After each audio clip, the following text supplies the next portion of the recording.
అందరం కూడా ఎప్పుడు కూడా ఈ సంఘాల కోసం ప్రార్థన చేసేవారుగా ఉండాలని చెప్పేసి మరి ఇక్కడ నాకు అవకాశం ఇచ్చిన మరి పాస్టర్ గారికి మరి ఇక్కడ ఉన్న తోడున్న సంఘస్థులందరూ కూడా నా హృదయపూర్వక ధన్యవాదాలు తెలియజేసుకుంటూ మీ అందరూ కూడా వందనాలు తెలియజేసుకుంటున్నాను. సోదరుడు జయప్రతాప్ గారు చక్కని టెస్ట్ మనకు అందించారు. వారికి వందనాలు తెలియజేస్తున్నాం. దూరం ఎక్కువనే కానీ సాక్ష్యం మాత్రం షార్ట్ అండ్ స్వీట్ చాలా చక్కగా చెప్పారు. ఈ వందనాలు తెలియజేస్తున్నాం. ఈ సమయంలో సోదరుడు దేవదానం గారు కూడా కొన్ని విషయాలు పరిచర్యను తుదముట్టవలనని నా ప్రాణమును నాకెంత మాత్రమును ప్రియమైనదిగా ఎంచుకొనలేదు. మన ప్రియులు వరప్రసాద్ అంకుల్ గారు ఆంటీ 1974లో రాయలసీమ మన ప్రాంతం, ఆ దినాలలో కరువు దినాలు, దేవుని సేవకుని లెక్క చేయని దినాలు. ఈ రాళ్ళ ప్రాంతంలో కఠినాత్ములైన ప్రజల మధ్య ఆయన ప్రభును గురించి ప్రకటించుచు ఎబ్రీ పత్రిక 11వ అధ్యాయము 24-25 వచనాలలో మోషేను గురించి ఒక మాట ఉంది. మోషే పెద్దవాడైనప్పుడు అల్పకాలము పాపభోగము అనుభవించుట కంటే క్రీస్తు విషయమైన నింద గొప్ప భాగ్యమని ఎంచుకొని దేవుని ప్రజలతో శ్రమపడుట మేలు అని యోచించి ఫరో యొక్క కుమారుడు అనిపించుకొనుటకు ఒప్పుకొనలేదు. కానీ ప్రతిఫలముగా కలగబోవు బహుమానమునందు దృష్టి ఉంచి ఐగుప్తుని విడిచిపోయాడు. అలాగే పౌలు గారు కూడా దేవుని సంఘమును హింసించినవాడు, పాడు చేసినవాడు, పట్టుబడినవాడు, ప్రార్థించినవాడు, సహవాసములో చేర్చబడ్డాడు. ఎప్పుడైతే నేత్రాలు వెలిగించబడ్డాయో అతడు ప్రకటించుట ప్రారంభించాడు.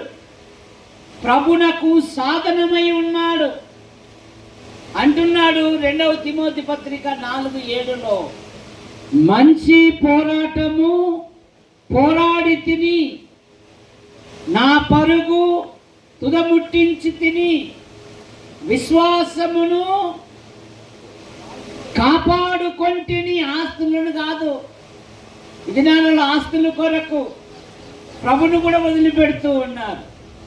కానీ ఇక అంటున్నాడు పౌలు గారు, నేను విశ్వాసాన్ని కాపాడుకున్నానన్నాడు.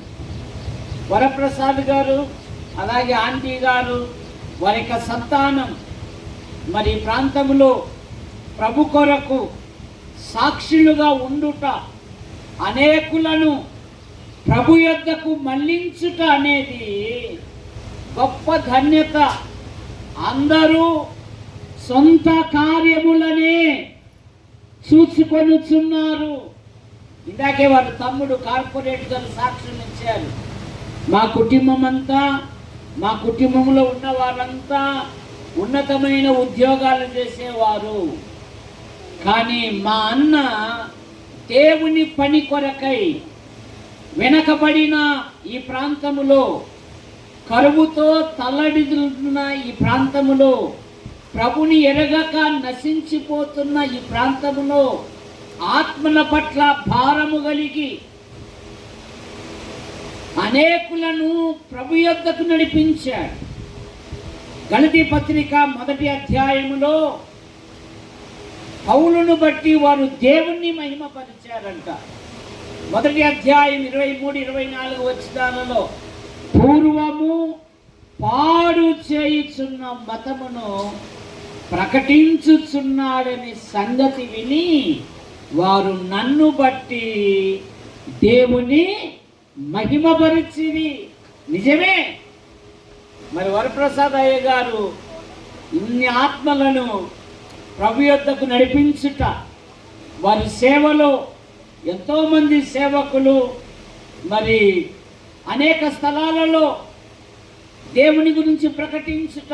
ఇందాకే ఒక సోదరుడు సాక్ష్యం ఇచ్చాడు కదా, నేను నెల్లూరు ప్రాంతంలో ప్రభు కొరకు సాక్షిగా ఉన్నాను. సొంత పనుల మీద ఉన్నంత ప్రాధాన్యత ప్రభు పనుల మీద ఉండలేమనేది. ఇందాకే రైల్వే స్టేషన్ మాస్టర్ గారు చెప్పారు కదా, ఆయన ఎక్కువగా ప్రార్థించువాడు. ఆత్మలు రక్షించబడాలంటే ఆకర్షణ వల్ల కాదు, ఆత్మలు రక్షించబడాలంటే ఆహారం వల్ల కాదు, ఆత్మలు రక్షించబడాలి అంటే దేవుని సన్నిధిలో ప్రార్థించాలి.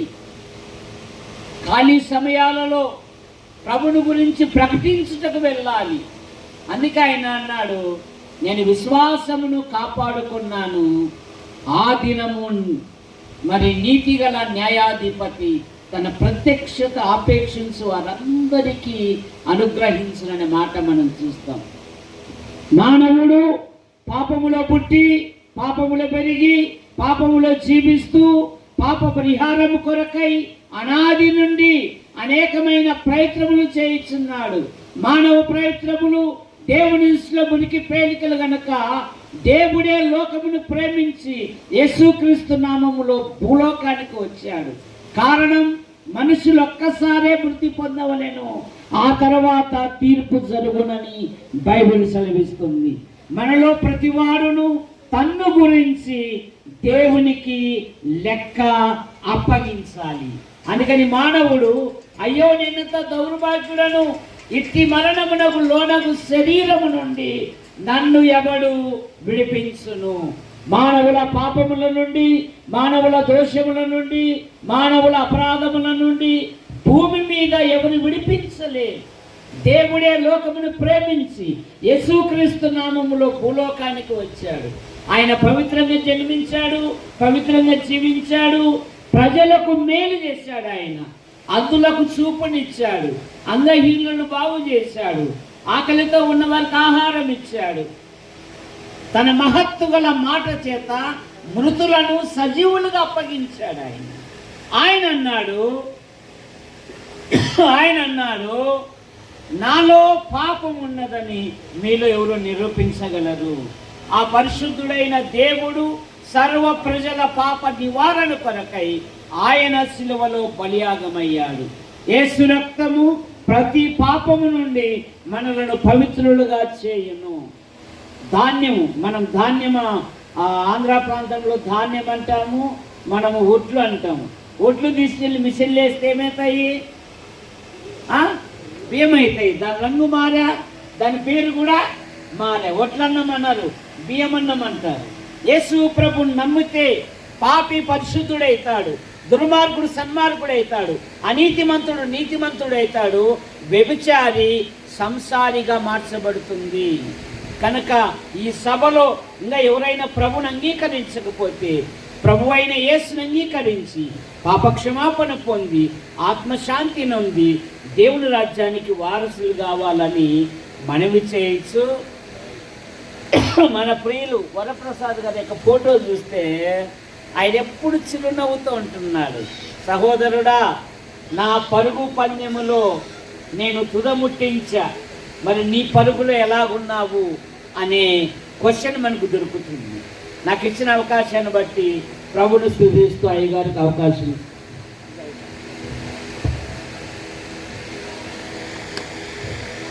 ఒకసారి గట్టిగా హల్లెలూయా చెప్దామా? హల్లెలూయా.